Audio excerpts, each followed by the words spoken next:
Once a common sight on long-distance services across the world, the Airbus A340 was the first attempt by the European conglomerate to build a model that would truly take on the likes of the Boeing 747 for the highest capacity and longest routes, but despite its impeccable safety record and superb flying characteristics, would unfortunately not make a splash in the same manner as its American rival, and today the last members face their final withdrawal as fuel efficiency priorities see quadjets slowly pushed aside. The roots of the Airbus A340 date back to the original product of the Airbus firm, the A300 of 1972. This airliner being the world's first twin-engined wide-body airliner, and one that, despite initially stumbling due to a lack of commercial interest, would ultimately take the market by storm following the removal of the controversial 60-minute rule by the FAA of America, which had long been an obstacle for the development of long-range twin-jet airliners. Therefore, Airbus, emboldened by the sale of several A300s into the fleets of American carriers such as Eastern Airlines and Pan Am, considered the expansion of their range of products so as to ensure that the company became a viable competitor across all market segments against the giants of Boeing and McDonnell Douglas. Thus, based on the general underpinnings of the A300, a range of 9 models entered development from 1973 that would come under designations between the A300B1 up to the A300B9, although this was later added to by the Airbus A300B10, which would ultimately give rise to the smaller A310 of 1982 for use on long-distance but low-capacity services. However, in the wake of the 1973 oil crisis, and the subsequent downturn in air travel caused by spiking fuel prices and reduced passenger numbers, Airbus soon considered that 9 potential models was an unrealistic proposition, and thus a stringent review of each project was undertaken so as to highlight their strengths and weaknesses. The 2 models that stood out the most being the Airbus A300B9 as an enlarged version of the A300, and a later addition to the product range of the A300B11, which was essentially a 4-engine version of the B9. Both of these aircraft represented design and construction compatibility, including a shared fuselage and wing layout, which meant that each model could be developed in tandem with a common operating philosophy, which in turn resulted in a $500 million saving being made on the entire program to deliver both the B9 and B11, later dubbed the TA9 and TA11, with TA standing for Twin Aisle. In the post-oil crisis market, however, while long-haul operations had seen a huge fall in demand, short-haul operations and regional services experienced an exponential spike as jet airliners rapidly provided the traveling public with a fast and efficient means of connecting between major capitals and regional centers, and thus the priorities of Airbus turned to developing short to medium-haul products that would face off against long-established models including the Boeing 737-200 and the McDonnell Douglas DC-9. The company therefore revived the 1977 project dubbed JET, or the Joint European Transport Programme, which had been developed as a cooperative effort between British Aerospace, Aerospatiale, Dornier and Fokker, as the basis of what would become the Airbus A320 family, which was eventually released in 1987 to a whirlwind of critical acclaim, with the A320 being the first commercial aircraft to be operated by digital fly-by-wire technology that replaced archaic analog displays and dials, while also demonstrating superb parts and training compatibility that reduced both assembly time and costs, but also improved the ease with which pilots could transition between the various members of the fleet without requiring intensive training. The release of the Airbus A320 was truly a watershed moment for the European builder, as it propelled the company to the same prestige as its rivals across the Atlantic, and by 1991 the company had moved to second place in terms of market domination for commercial airliners, having displaced McDonnell Douglas. The success of the A320's entry into service, giving Airbus the incentive to apply the same technological and design facets onto their proposed larger derivatives of the A300, which had been quietly undergoing development in the background throughout the early 1980s. The first specifications for the TA9 and TA11 were ironed out during 1982, although several alternative options were considered regarding how the project could be delivered, with one early proposal being to provide the model with a highly innovative variable camber wing, as developed by British Aerospace, that allowed the wing to change its profile to produce the optimum shape for a given phase of flight, yielding a potential 2% improvement in aerodynamic efficiency, although this plan was later dropped on cost ground. In a surprising move, the company also considered a joint venture with McDonnell Douglas to create what was dubbed the Airbus McDonnell or AM300, which would have combined the wings of the twin-engine TA9 with the fuselage of the upcoming replacement for the Douglas DC-10, the MT-11. Though in the end, this possible venture fell apart when McDonnell Douglas refused to abandon a tri-jet configuration and instead opted to develop the MD-11 as their own model, although interestingly, due to the limited power of the highly successful Rolls-Royce RB211 engine, which was the original choice for both the TA9 and TA11, a trijet configuration was briefly considered, before the model was eventually powered by 4 CFM56-5 turbofans, each capable of 25,000 pounds thrust. In May 1986, the TA11, now dubbed the Airbus A340, was presented to 5 potential customers for examination, including Lufthansa and Swiss Air, the proposed model being considered as a 4-engined airliner with a range of 7,860 miles and a capacity of between 250 and 290 passengers, while at the same time incorporating the fly-by-wire cockpit of the Airbus A320 that was of such a similar layout that it meant pilots could easily transfer between the A320 and A340 range without much training. Airbus invested heavily in updated facilities at their Toulouse factory in order to accommodate the assembly of this gigantic new airliner, with financing for the project being provided through state subsidies from the German, British and French governments, while countries like Austria, Australia, Canada, China, Greece, Italy, India, Japan, South Korea, Portugal, the United States and the former Balkan countries of Yugoslavia also received subcontracts from Airbus as part of the A340 project. Alongside its A330 stablemate, the A340 project was officially launched on June 5, 1987, and by the time of that year's Paris Air Show, the two airliners had achieved 130 orders from 10 different customers, 89 of which were for the A340. Total cost of the A330 and A340 program coming to $3.5 billion and would enter the market in competition with 2 distinct rivals from the United States. The first was the Boeing 747-400, a highly advanced update to the iconic Boeing 747 family, launched in April 1988 that integrated cutting-edge design principles and fly-by-wire technology, while the second was the McDonnell Douglas MD-11, a 3-engine successor to the controversial DC-10 of the 1970s, and one which presented the closest threat to the A340 by way of its comparable passenger capacity and range, but improved fuel efficiency due to the use of 3 engines instead of 4. However, despite the MD-11's release into service during late 1990, a serious miscalculation in the aircraft's performance meant the promised fuel consumption of the trijet was actually worse than most 4-engine competitors, as illustrated embarrassingly during 1991 when Singapore Airlines, a prospective MD-11 customer, required McDonnell Douglas to undertake a test in which a fully laden MD-11 with a strong headwind would fly from Singapore to Paris.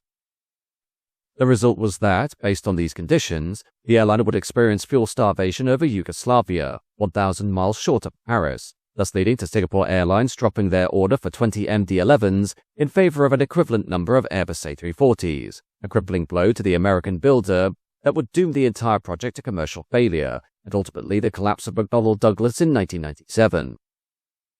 The Airbus A340 eventually took its first flight on October 21, 1991, thus commencing a lengthy certification process that would cover 2,000 flight hours and involve 6 planes, early test flights revealing that the wings of the airliner were not rigid enough to support the engines of the outer section at altitude and cruising speeds without causing flutter, and thus to alleviate this, a protuberance was created under the wings to correct airflow problems around the engine's pylons, with this issue being the most significant for the airliner. Finally, on December 22, 1992, the aircraft attained European JAA certification, followed by American FAA certification on May 27, 1993, the launch customer for the aircraft, Lufthansa, receiving its first unit on February 2nd of the same year, with this being Airbus A340-200 Delta Alpha India Bravo Alpha, and was christened the name Nuremberg, while the first example of the larger Airbus A340-300 was delivered to Air France 3 weeks later on February 26th, and maintained its test registration of Foxtrot Golf Lima Zulu Bravo. As part of the wider A340 program, the airliner gave rise to a range of 4 models delivered during the 1990s and early 2000s, the first and smallest member of the fleet being the A340-200, which attempted to replicate the success of the Airbus A310 by providing a smaller version that was suited to long-distance, low-capacity runs such as New York to Tokyo, and was intended to be a competitor to the upcoming Boeing 767-400ER twinjet. The A340-200 proved to be the least popular variant of the range, as with its mixture of 4 engines and smaller 210 to 250 seat capacity, the aircraft represented a very poor cost-per-seat mile ratio based on its fuel consumption, and thus saw very little interest by potential users, the aircraft ultimately being adopted by only 2 airlines, Air France and Lufthansa, with a total build-out of 28 units overall. The A340-300, however, was to be the mainstream model of the program. being 14 feet longer than the A340-200 and capable of carrying up to 440 passengers in a one-class configuration, while its range of 8,388 miles meant it could easily lock horns with the Boeing 747-400 for serving the longest routes in the world. 218 examples of this model being delivered to carriers including Lufthansa, TAP Air Portugal, Emirates, Swiss International, Austrian Airlines, SAS, Virgin Atlantic and South African Airways.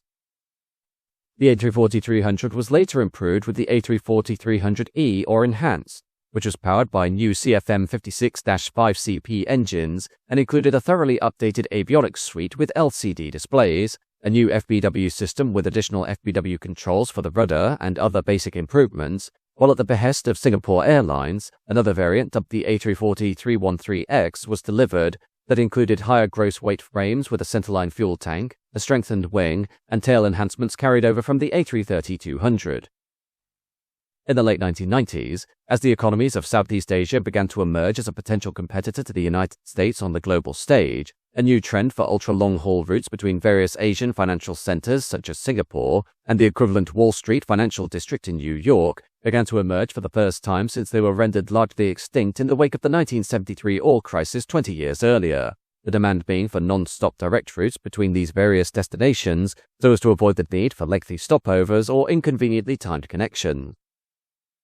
Airbus intended to answer this call with the A340-500, which incorporated a slightly lengthened fuselage over the A340-300 of just 13 feet, and an improved range of 10,360 miles that was, at the time of its launch in 2002, the longest range ever applied to a commercial airliner, an honor it would maintain until the 2006 launch of the Boeing 777-200LR, with power for the A340-500 being provided by 4 Rolls-Royce Trent 553 engines, producing 53,000 pounds thrust each, while other changes included a 50% increase in fuel capacity and the improvement of the central main landing gear from a 2- to 4-wheel bogie, so as to support the additional weight.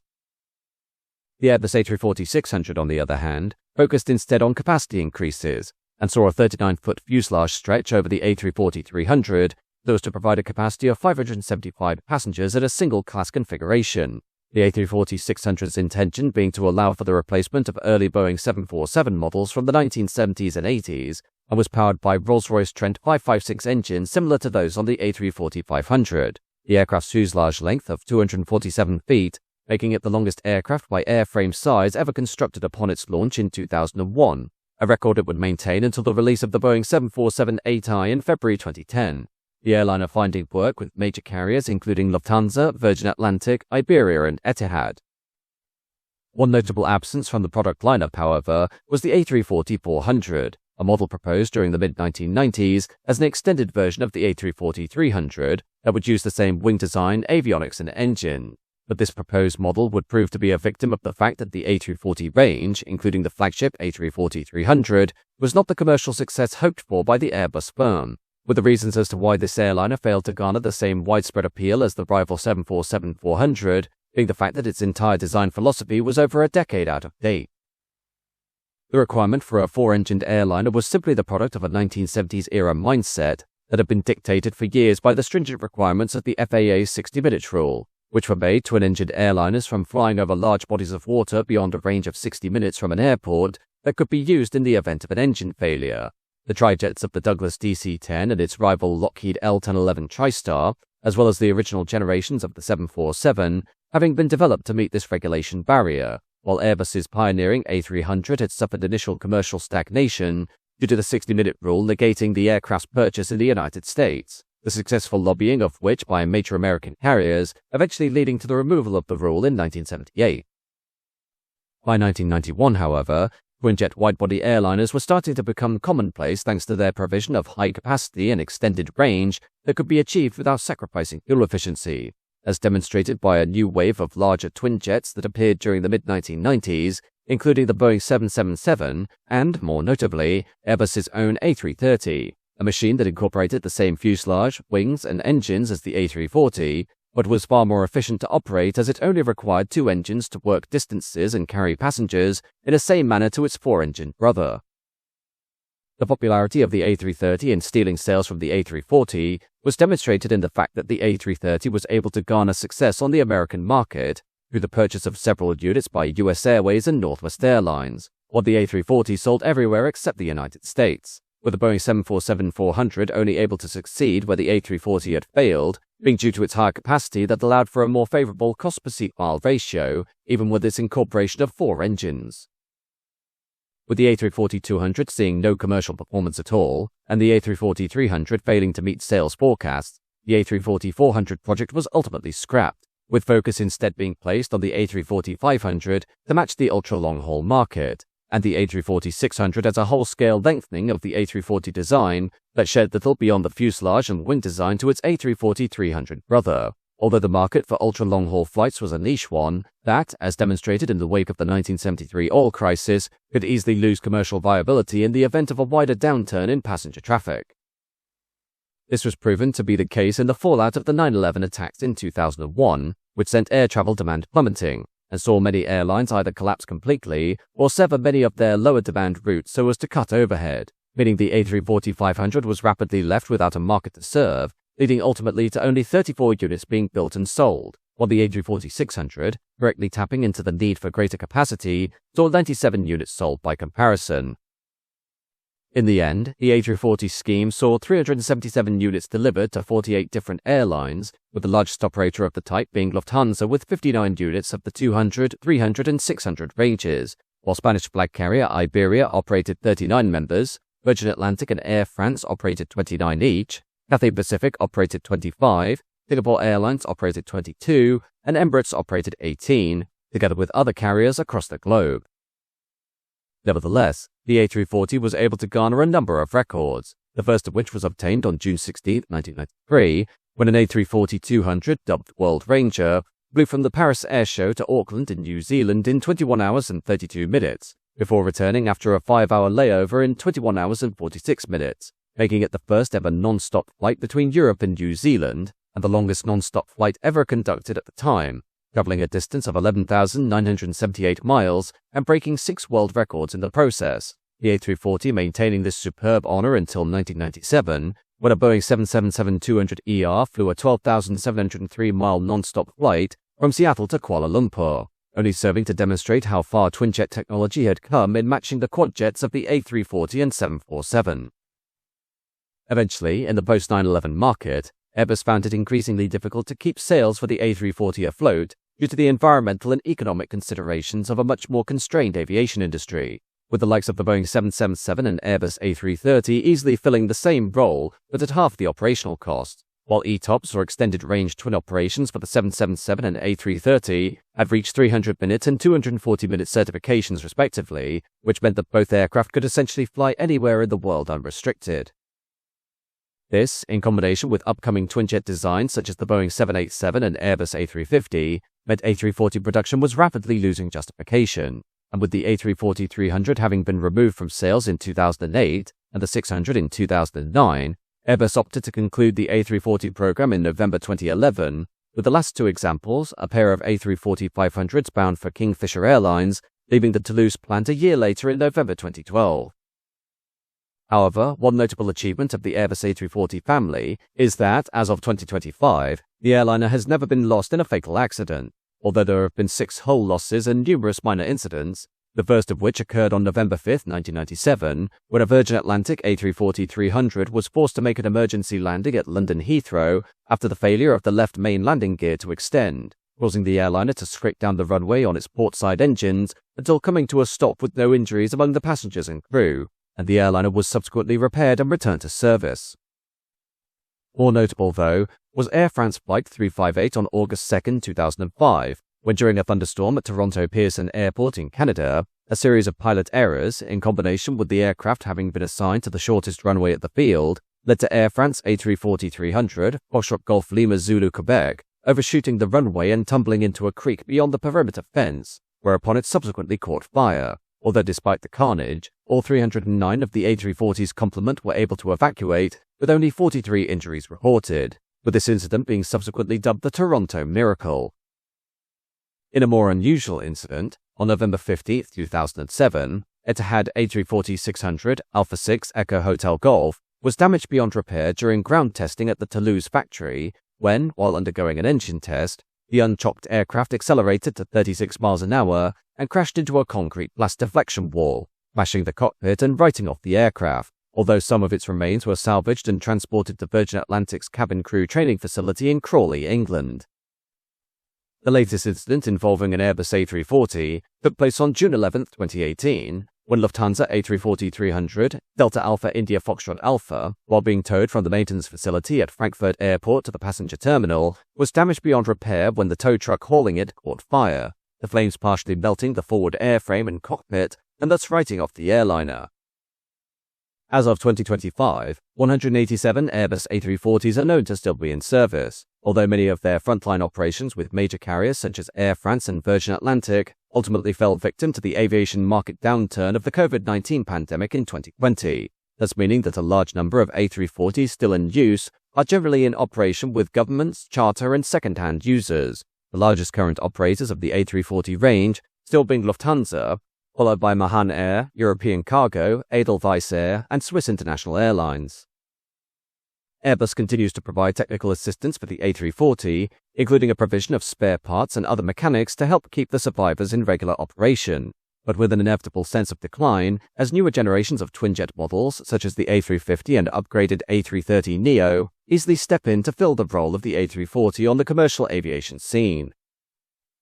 Nevertheless, while the fundamental concept behind the A340 may have been based on a somewhat outdated mindset, rendering the model generally obsolete even at the time of its launch, one cannot deny the fact that the resultant quadjet proved to be among the most reliable and safest large airliners to fly, and even with it falling into a gap between the larger capacity 747 above and more efficient twinjets below, the Airbus A340 range continues to dutifully serve carriers across the globe as a simple but sturdy workhorse, the unsung hero of many airlines and an icon of air travel during the 1990s.